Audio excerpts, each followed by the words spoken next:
Question number 14336 Gottipati Ravi గారు.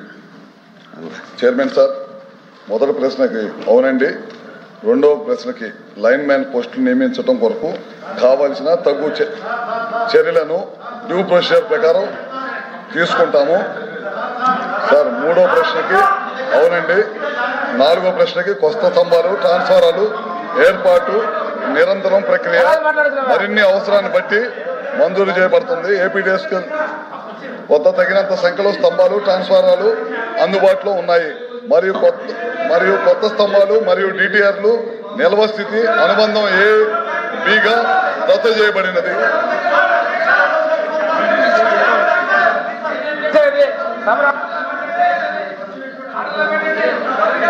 కూర్చోండి.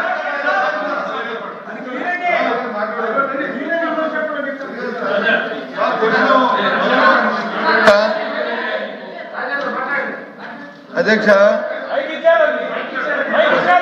రాజా గారు 1 మినిట్.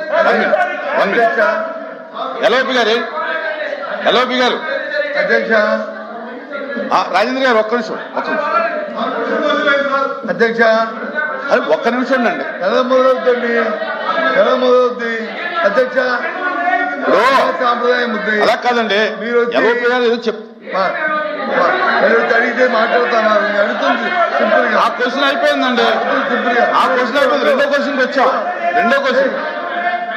మేము అడుగుతుంది డైరెక్ట్ గా ఇరిగేషన్ మందిగా అంతసేపు ఉపన్యాసం ఇచ్చారు, మాకే అభ్యంతరం లేదు. ఇరిగేషన్ డిబేట్లు మాట్లాడుకొచ్చి ఇచ్చేది ఇచ్చుకోండి, మాకు అభ్యంతరం. కానీ సభ్యులు అడిగింది ఏంటి? ఏదైతే రేవంత్ రెడ్డి గారు శాసనసభలో చెప్పారో దానికి కట్టుబడి ఉన్నారో లేదా, లేదు దాన్ని వ్యతిరేకిస్తామని చెప్తారా? అది చెప్పినంత అబద్ధం అని ఆ మాట ఎక్కడ రావట్లేదు. ఈ ప్రభుత్వం తాలూకా అయిపోయిందండి. వాయిస్ రావట్లేదండి. ఏం చేద్దాం మీరు? ఏం వాయిస్ రావట్లేదు? రేవంత్ రెడ్డి గారు తెలంగాణ ముఖ్యమంత్రి అక్కడ చెప్పిన ఏదైతే వాయిస్ రావట్లేదు ఏంటిది? తెలంగాణ ముఖ్యమంత్రి గౌరవనీయులు రేవంత్ రెడ్డి గారు తెలంగాణ చెప్తేనే అది వాస్తవం చెప్పనండి. రెండోది ఇరిగేషన్ మినిస్టర్ గారు అన్ని చెప్పారు. సార్ కూర్చోండి. ఎల్ఓపి గారు కూర్చోండి. సార్ సెకండ్ క్వశ్చన్కి వచ్చేసాం.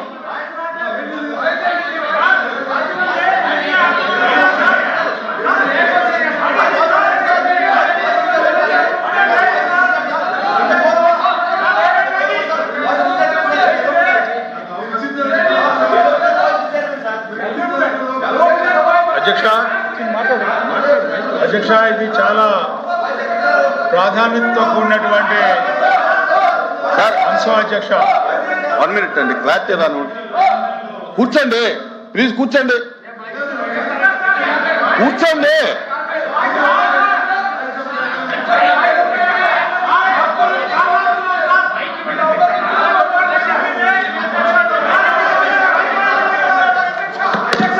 ప్లీజ్ కూర్చోండి.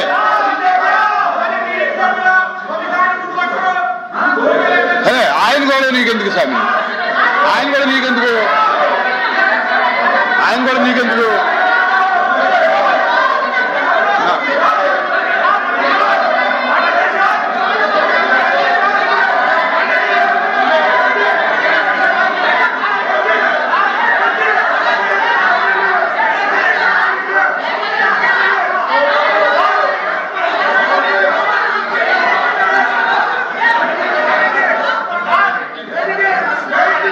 The House is adjourned for 10 minutes.